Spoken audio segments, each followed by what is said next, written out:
The Greeks had the maxim, know thyself.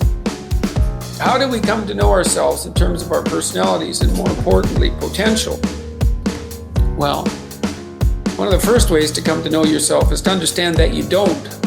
You think you know, but then you remember you can't control yourself very well. You're not very disciplined. You're full of flaws. Maybe you don't know yourself as well as you think.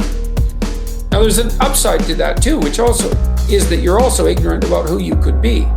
Take on the world, man, but only at the level that you can manage.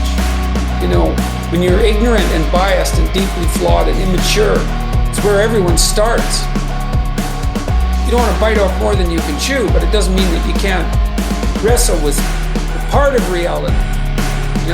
Some part that's small enough so that you have a good shot at victory.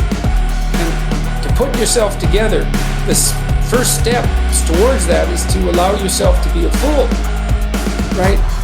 It's because you don't know what you're doing. You have to admit that. You're too proud of who you think you are to notice what you're like so that you can change properly. You don't want to sacrifice that part of yourself. It's probably associated with some delusion that helps you maintain a positive, although very fragile self-image, in the absence of genuine effort.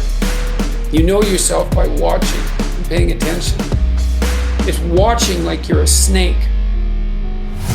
A snake watches like cold-bloodedly, with no emotional reaction, just to see what's there.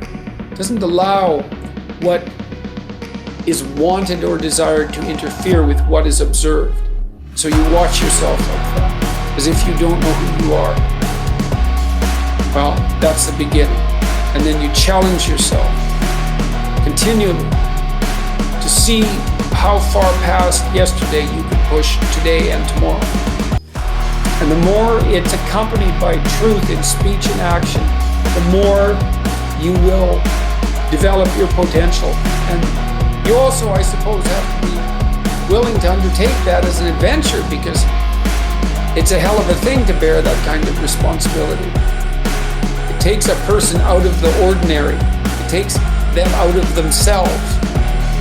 And there's an alienation and an isolation that goes along with that, and a great sorrow, all of that together.